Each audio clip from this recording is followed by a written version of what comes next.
Yo los invito ahora a que nos asomemos a lo que es el Córdoba Technology Cluster, uno de los sectores más importantes para la economía de la provincia y que viene mostrando mejores rendimientos, al cual también ha golpeado la pandemia.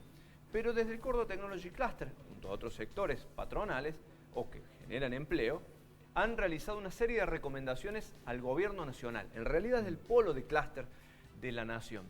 Y hasta el momento, con lo que han visto, no están conformes. Esperan justamente la reglamentación para ver qué de esto se aplica. Está con nosotros Pablo Gigi, que es el presidente del Córdoba Technology Cluster, a quien ya le damos la bienvenida. Pablo, ¿cómo estás? Buen mediodía. Te saludamos desde Crónica del Mediodía en Canal 10. Hola Luis, hola a todos en el piso. Pablo, bueno, primero lo que decíamos, ustedes han acercado al Gobierno Nacional una serie de puntos a considerar para lo que será la reglamentación. No obstante, ustedes no están conformes con la ley tal cual está promulgada hoy.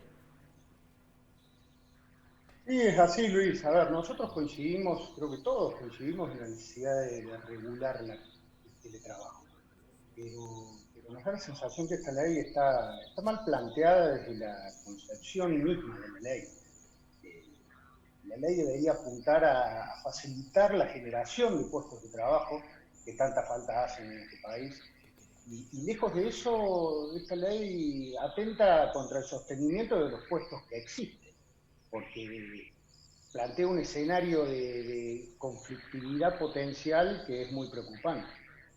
Realmente nos parece inexplicable que hayan redactado un proyecto de ley sin consultar a distintos sectores, en particular el nuestro, que hace un montón de años que viene trabajando con la modalidad de teletrabajo, la verdad que muy exitosamente, sin ningún inconveniente. Y cuando digo que el proyecto está mal desde su concepción, da la impresión que tiene una visión muy sesgada del teletrabajo. Se reguló en función de una situación de excepción, que es la pandemia, y sin pensar en el teletrabajo más allá de la pandemia y sobre todo para los sectores donde el teletrabajo no es una excepción, sino que es algo habitual. Particularmente el caso de la industria del software, que tiene la modalidad de teletrabajo ya de hace mucho tiempo y que distintas mediciones indican que es conveniente o que incluso los propios trabajadores se sienten más cómodos desde su hogar. No obstante, entendemos que esa no es la situación común para otras profesiones, ¿no? Yo lo entiendo, justamente lo que preocupa de la ley es no haber contemplado las distintas realidades de cada sector de la economía, digamos. En el caso nuestro, el teletrabajo es percibido como un beneficio para el empleado. El empleado busca que le den la posibilidad de hacer home office hace ya mucho tiempo en un sector como el nuestro que tiene plena ocupación, donde hay una alta rotación y donde los empleados, al momento de buscar un cambio de trabajo, valoran mucho la posibilidad del teletrabajo. Y sin embargo, la ley está planteado desde una visión que el teletrabajo es una imposición del empleador en detrimento del empleado, lejos de ser un beneficio. Ajá. Se señala desde el gobierno también de que se trata de sectores que no tienen agremiación. Hay muchos acuerdos individuales entre esos trabajadores y sus patronales y sus empleadores, en rigor. No obstante, lo que intentaban, dice el gobierno, es tutelar sobre todo aquellos sectores para los cuales el poder de negociación de un gremio es esencial para los trabajadores.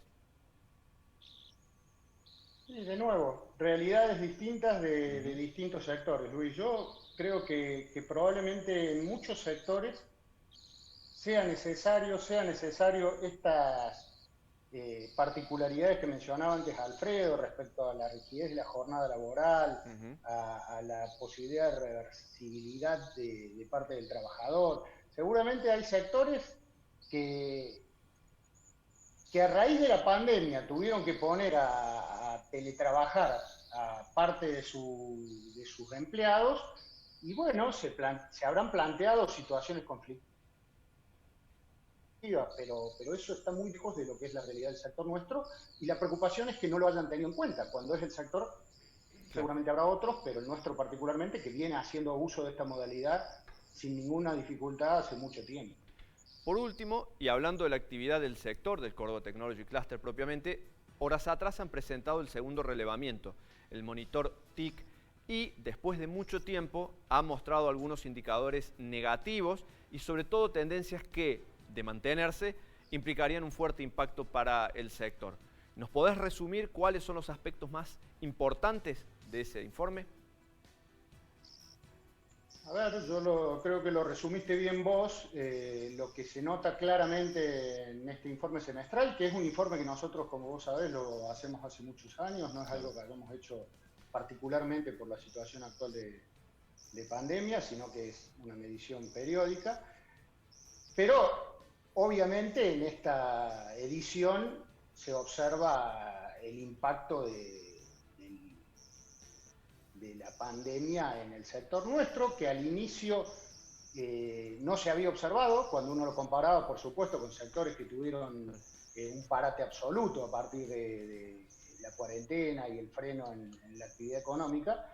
Nuestro sector, justamente por la particularidad de la actividad que desarrollamos y la facilidad para adaptarse al home office y al teletrabajo, inicialmente mantuvo su actividad sin mayores dificultades, pero el impacto llegó.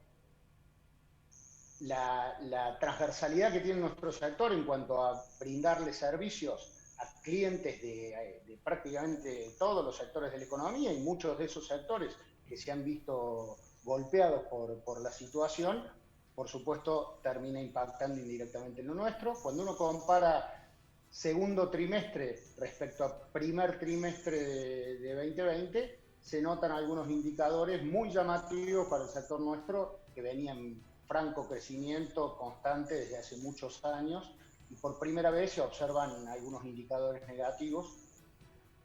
Insisto, cuando uno compara trimestre 2 contra trimestre 1 de 2020, si uno compara contra el año anterior, los indicadores siguen siendo positivos, y nosotros la verdad que tenemos expectativa de que esto se revierta. Entendemos que es uno de los sectores que tiene muchas posibilidades de salir rápidamente. Sabemos que la demanda de soluciones tecnológicas va a ser más grande aún de lo que venía siendo, que ya era importante, pero a raíz de toda esta situación de la pandemia y de todos los cambios que implicó en las formas de trabajo, y en la mayoría de los casos apoyados en herramientas tecnológicas, esto va a significar una demanda mayor para nuestro sector, y tenemos que estar preparados para eso. Pablo, muchas gracias por este contacto con el Canal 10 y vamos a retomar esta comunicación seguramente más adelante. Gracias a ustedes, Luis, y a disposición.